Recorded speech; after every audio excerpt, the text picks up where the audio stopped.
গরিবের আবার ইলিশ খাওয়া।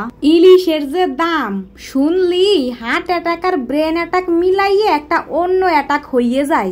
আসসালামু আলাইকুম, কি অবস্থা তোমাকে? আমি ভালো আছি। পাখির বাসা থেকে একটা সমলক্ষ রেসিপি নিয়ে আজকে আবার চলে আইছি।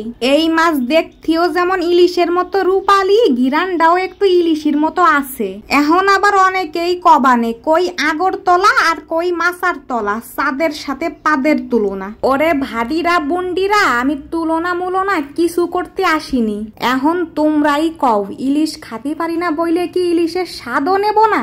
যাই হোক, কথা না বাড়াইয়ে আগে রেসিপিতে যাই। প্রথমে জিরা, শুকনা মরিচ, পেঁয়াজ, রসুন শুকনা খুলাই টাইলে বাইটে নেব। তারপর ওই যে যারা ইলিশের মতো রুফালি আর ঘিরান কইছিলাম, আর এইয়া শুনিয়েই তোমরা তার মান সম্মান ইজ্জত ধুইয়ে কত কিছুর সাথে তুলনা করলা।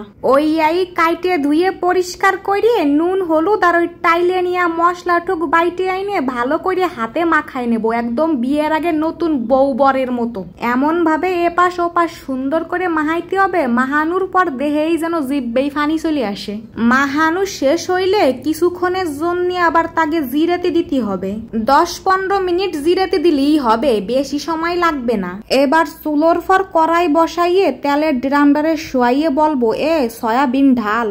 তেলটা গরম হলি ওই জিরেতি রাহা মাছগুলোরে কামে লাগাই দিব। একে একে সব কয়টারে কামে লাগাই দেব। এই সময় নিজের ব্যবহার আর স্বভাব করে ফেলতে হবে বাড়ির ননদ আর শাশুড়ির মতো। বাড়ির বউরে জিরেতি দেওয়া যাবে না, সারাদিন কামের উপর রাখতে হবে। তারপর সুযোগ পাইলি আবার এইভাবেই গরম তেলে এপিট ওপিট করে ভাজতে হবে। এখন এপিট ওপিট করে প্রায় ভাজা শেষ। এই সময় দিয়ে দেব মুঠ খানিক কাঁচা পেঁয়াজ কুচি। পেঁয়াজ কুচি গুলাও সুন্দরভাবে এক পাশে ভাজা হতে থাকবে। ও আসল কথাই তো কইনি, মাছ ভাজাগুলা সুন্দর মুসমুসে করার জন্য প্রথম থেকে শেষ পর্যন্ত চুলার আঁচ মিডিয়াম টু লো আঁচে রাখতে হবে।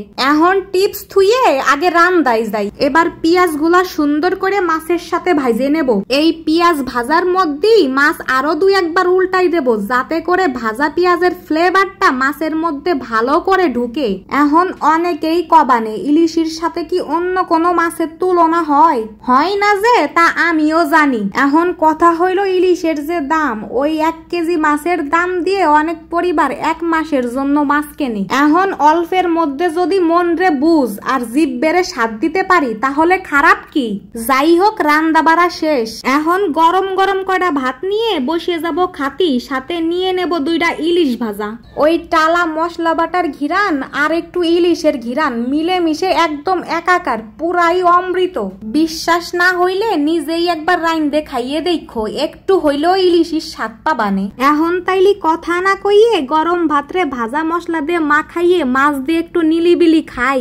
আজকে তাইলে জায়গা, ভালো থাইকো তোমরা, টাটা।